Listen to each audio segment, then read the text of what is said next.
ചൈനയുമായുള്ള വ്യാപാരം പരിമിതപ്പെടുത്തണമെന്ന അമേരിക്ക ലോകരാജ്യങ്ങളോട് ആഹ്വാനം ചെയ്യുന്നതിനിടെ മറുപടിയുമായി ചൈന രംഗത്ത്. അമേരിക്ക തങ്ങളുടെ ഭീഷണികൾക്ക് വഴങ്ങി തങ്ങളുമായുള്ള വ്യാപാരം നിയന്ത്രിക്കുകയാണെങ്കിൽ തിരിച്ചടിക്കുമെന്നും അത്തരം നീക്കങ്ങളെ ശക്തമായി ചെറുക്കുമെന്നും ചൈന മുന്നറിയിപ്പ് നൽകി. അനാവശ്യമായ തീരുവകൾ ചുമത്താൻ അമേരിക്ക ശ്രമിക്കുന്നുണ്ട് എന്നും അങ്ങനെ വഴങ്ങാൻ ഉദ്ദേശിക്കുന്നില്ല എന്നും മന്ത്രാലയത്തിന്റെ പ്രതിനിധി പറഞ്ഞു. ചൈനയുടെ എല്ലാ താൽപര്യങ്ങളും അവകാശങ്ങളും നിലനിൽക്കുമെന്നും അവ സംരക്ഷിക്കാൻ ഏതറ്റം വരെയും പോകുമെന്നും വാണിജ്യ മന്ത്രാലയവും അറിയിച്ചു. ട്രംപിന്റെ താരിഫ് പ്രഖ്യാപനത്തിന് ശേഷം 50ഓളം രാജ്യങ്ങൾ തങ്ങളുമായി ചർച്ചയ്ക്ക് തയ്യാറാണ് എന്ന് നേരത്തെ തന്നെ അമേരിക്ക പ്രഖ്യാപിച്ചിരുന്നു. താരിഫ് പ്രഖ്യാപനം വലിയ വിവാദമായതിനെ തുടർന്ന് ചൈനയൊഴികെയുള്ള രാജ്യങ്ങൾക്ക് മേൽ ചുമത്തിയ താരിഫുകൾ ട്രംപ് മരവിപ്പിച്ചിരുന്നു. അതേസമയം അമേരിക്കയുടെ താരിഫ് കളിക്ക് ശ്രദ്ധ കൊടുക്കാനില്ലെന്നറിയിച്ച് ചൈന നേരത്തെ തന്നെ രംഗത്തെത്തിയിരുന്നു. ചൈനീസ് ഉൽപ്പന്നങ്ങൾക്ക് 245% തീരുവ വരെ ചുമത്തുമെന്ന വൈറ്റ് ഹൌസിന്റെ പ്രസ്താവനയ്ക്ക് പിന്നാലെയായിരുന്നു ചൈനീസ് വിദേശകാര്യ മന്ത്രാലയം പ്രതികരിച്ച് രംഗത്തെത്തിയത്. ചൈനീസ് ഇറക്കുമതിക്ക് 245% വരെ പുതിയ തീരുവ ചുമത്തുമെന്ന് ട്രംപ് ഭരണകൂടം പ്രഖ്യാപിച്ചിരുന്നു.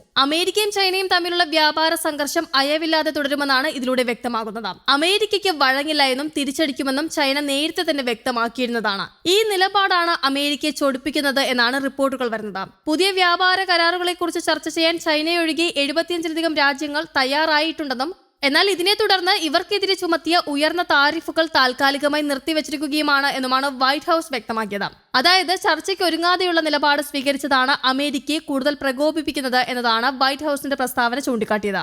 അതേസമയം US താരിഫുകളിൽ ഗുരുതരമായ ആശങ്ക പ്രകടിപ്പിച്ചുകൊണ്ട് ആഗോള വ്യാപാര നിയമങ്ങൾ ലംഘിച്ചു എന്ന് ചൂണ്ടിക്കാണിച്ച ലോക വ്യാപാര സംഘടനയിൽ ചൈന അടുത്തിടെ പരാതി നൽകിയിരുന്നു. US പ്രസിഡന്റായി ട്രംപ് അധികാരമേറ്റതിനു ശേഷം ലോകത്തിലെ തന്നെ ഏറ്റവും വലിയ 2 സമ്പദ് വ്യവസ്ഥകൾ തമ്മിൽ നടക്കുന്നത് രൂക്ഷമായ താരിഫ് യുദ്ധമാണ്. അതേസമയം US കമ്പനിയായ ബോയിങ്ങിൽ നിന്ന് ഓർഡർ ചെയ്ത വിമാനങ്ങളൊന്നും സ്വീകരിക്കേണ്ട എന്ന ചൈനീസ് എയർലൈൻ കമ്പനികൾക്ക് സർക്കാർ നേരത്തെ തന്നെ നിർദ്ദേശം നൽകിയിരുന്നു. കൂടാതെ ഈ വ്യാപാര യുദ്ധം കടുക്കുന്നതിനിടെ അമേരിക്കയുമായി വ്യാപാര ചർച്ചകൾ പുനരാരംഭിക്കണം എന്ന് സന്നദ്ധത അറിയിച്ചുകൊണ്ട് ചൈന നേരത്തെ രംഗത്തെത്തിയിരുന്നു.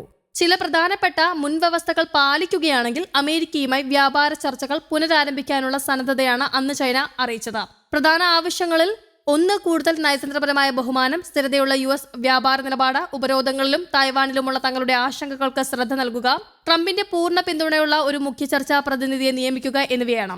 ഇതിനിടെ ചൈനീസ് എയർലൈനുകൾ പുതിയ ബോയിങ് വിമാനങ്ങൾ വാങ്ങുന്നത് ബെയ്ജിംഗ് തടഞ്ഞതിനെ തുടർന്ന് ട്രംപ് ഭരണകൂടം ഏഷ്യൻ രാജ്യത്തിന്മേലുള്ള തീരുവ 245% ഉയർത്തിയിരുന്നു. ചൈനയുടെ പ്രതികാര നടപടികളുടെ ഫലമായിട്ട് US ഇറക്കുമതിക്ക് ഇപ്പോൾ 245% വരെ തീരുവ നേരിടേണ്ടി വരും എന്നാണ് വൈറ്റ് ഹൌസ് അറിയിച്ചത്.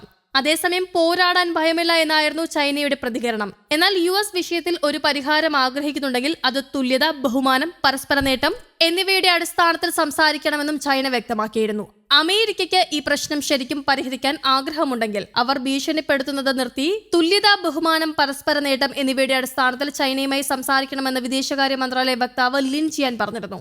News desk, Kerala Kaumudi.